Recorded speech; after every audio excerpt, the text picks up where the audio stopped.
Demonstrasi kontekstual Bapak Pendidikan Nasional.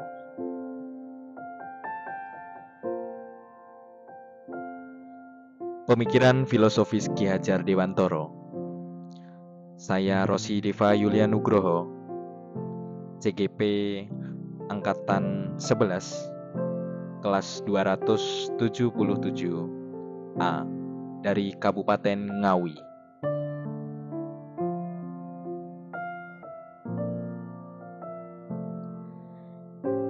Intisari pemikiran Ki Hajar Dewantoro yang pertama adalah berhamba pada murid, yang kedua kodrat alam dan kodrat zaman, yang ketiga semboyan Ki Hajar Dewantoro, yang keempat tripusat pendidikan, yang kelima sistem Among, yang keenam bermain adalah kodrat anak, yang ketujuh pendidik adalah petani kehidupan, dan yang terakhir adalah budi pekerti.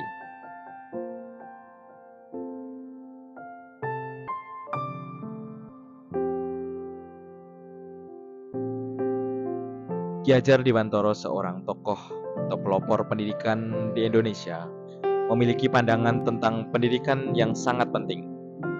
Berhubungan dengan soal berhamba pada anak, Ki Hajar Dewantoro berpendapat bahwa pendidikan harus membantu anak untuk mengembangkan keimanan dan ketakwaan kepada Tuhan Yang Maha Esa.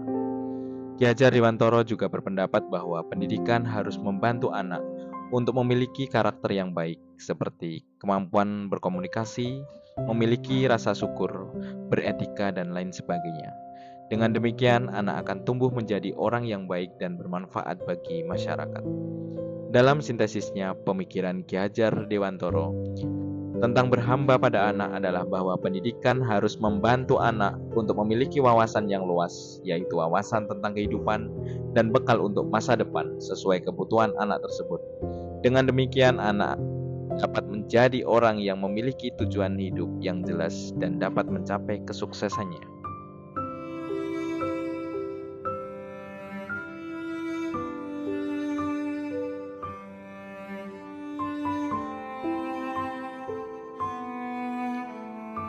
Selanjutnya, kodrat alam dan kodrat zaman menekankan kesadaran akan keterkaitan antara alam semesta dan keberadaan manusia untuk memenuhi tujuan hidup.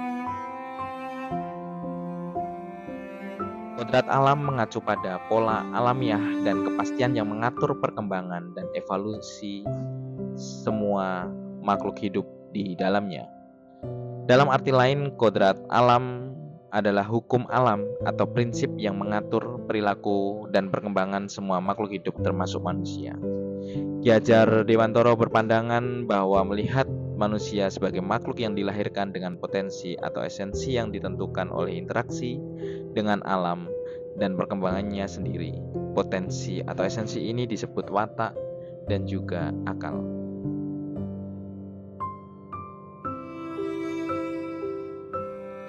Sedangkan kodrat zaman adalah jalan yang diikuti oleh setiap individu atau entitas sebagai hasil dari interaksi dengan alam dan perkembangannya sendiri. Menurut Ki Hajar Dewantoro, kodrat zaman tidak hanya menerima nasib pasif, tetapi juga proses aktif penemuan diri dan aktualisasi diri. Hubungan antara kodrat alam dan kodrat zaman, yaitu konsep Ki Hajar Dewantoro menekankan kesadaran akan keterkaitan antara alam semesta dan keberadaan manusia, serta pentingnya memahami dan hormat terhadap hukum alam untuk memenuhi tujuan hidup.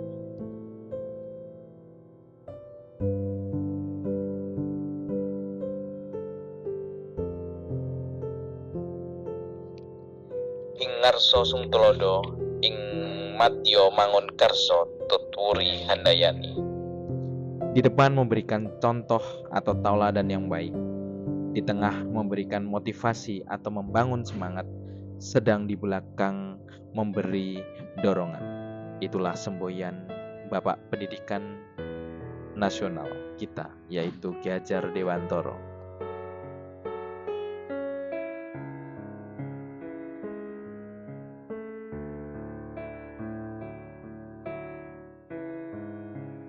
Inilah potret Bapak pendidikan nasional kita, yaitu Ki Hajar Dewantara.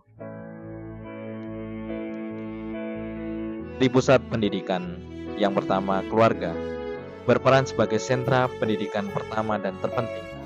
Dalam keluarga, anak-anak belajar nilai-nilai dasar seperti kejujuran, kesetiaan, dan keteraturan.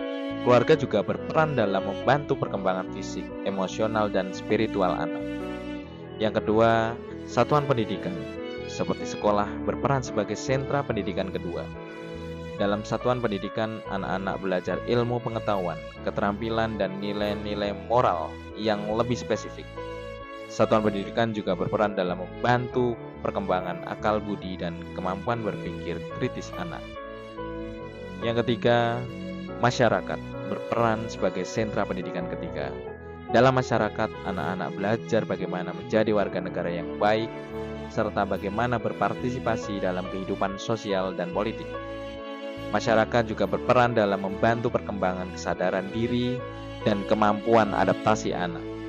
Ki Hajar Dewantara berpendapat bahwa trisentra atau tripusat pendidikan saling terkait dan setiap individu memiliki peranan penting dalam memberikan kontribusi pada setiap sentra pendidikan tersebut. Sistem Among menurut Ki Hajar Dewantara dibagi menjadi 3 unsur, yaitu asah. Seorang pendidik harus mengetahui dan memahami apa yang akan diajarkan kepada anak-anak serta bagaimana cara mengajarinya. Yang kedua, asih. Seorang pendidik harus menyayangi dan mencintai anak-anak serta menjadi contoh atau teladan bagi mereka. Dan yang ketiga, asuh. Seorang pendidik harus mengasuh dan mendampingi anak-anak dalam segala kegiatannya serta membantu mereka dalam menyelesaikan masalah dan mengatasi kesulitan. Dengan demikian, sistem Among ini menjadi salah satu contoh implementasi nilai-nilai yang ada dalam dunia pendidikan.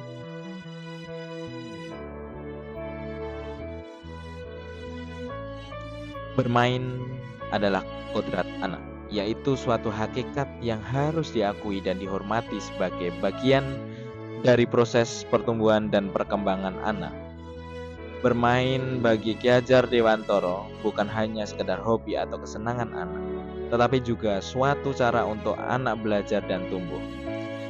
Dalam pandangannya, bermain adalah cara anak untuk mengembangkan kemampuan-kemampuan mereka seperti keterampilan fisik, sosial, dan kemampuan berpikir kritis. Melalui bermain, anak-anak dapat belajar bagaimana berinteraksi dengan orang lain, bagaimana mengatasi masalah, dan bagaimana mencari solusi. Ki Hajar Dewantara juga berpendapat bahwa bermain dapat membantu anak membangun kepercayaan diri dan kemampuan beradaptasi. Dalam bermain, anak dapat menguji batas-batas kemampuan mereka, serta belajar bagaimana menghadapi kemenangan dan kekalahan.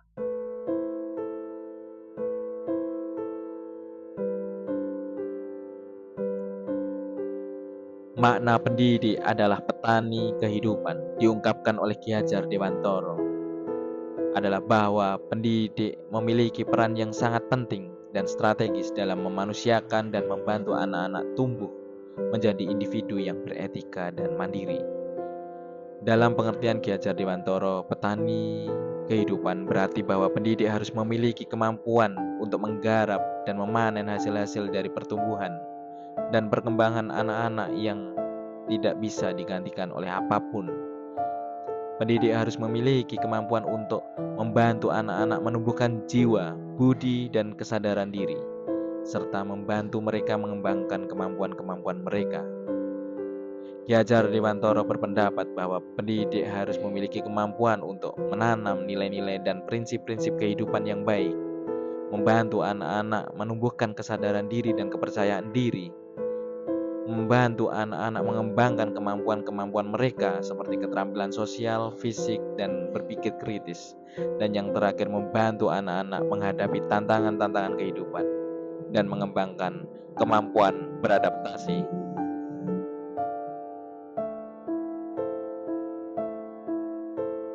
Dalam filosofi pemikiran Ki Hajar Dewantara, budi dan pekerti adalah dua konsep yang sangat penting dan saling terkait. Budi adalah suatu kualitas yang memberikan kekuatan pada seseorang untuk membuat pilihan yang benar dan memiliki perasaan yang jujur. Sedangkan pekerti adalah suatu manifestasi dari budi yang dapat dilihat dan dirasakan dalam perilaku sehari-hari. Dalam sintesis budi pekerti dalam filosofi pemikiran Ki Hajar Dewantara berarti suatu kesadaran dan perilaku yang baik dan benar yang didasarkan pada kejiwaan dan ke arah hati serta ditujukan pada kehidupan sehari-hari. Budi pekerti inilah hasil manifestasi dari keseluruhan pendidikan yang diajarkan oleh Ki Hajar Dewantara.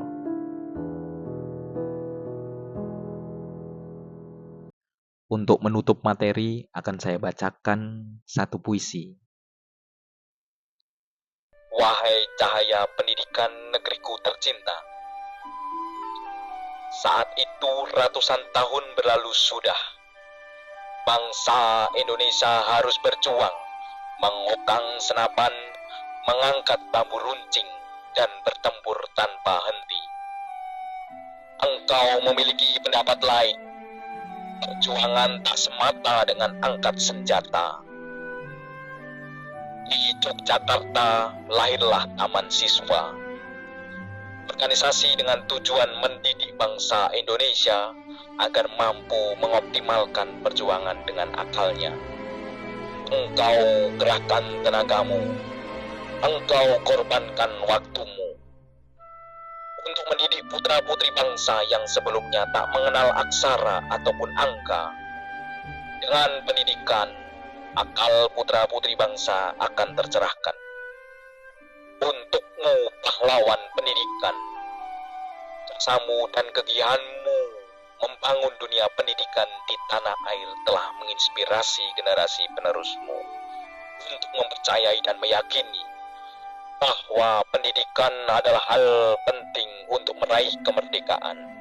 Pendidikan juga hal utama dalam proses kehidupan. Ki Hajar Dewantara, jasamu akan selalu dikenang abadi oleh bangsa ini sebagai pahlawan bagi dunia pendidikan di Indonesia, negeriku tercinta.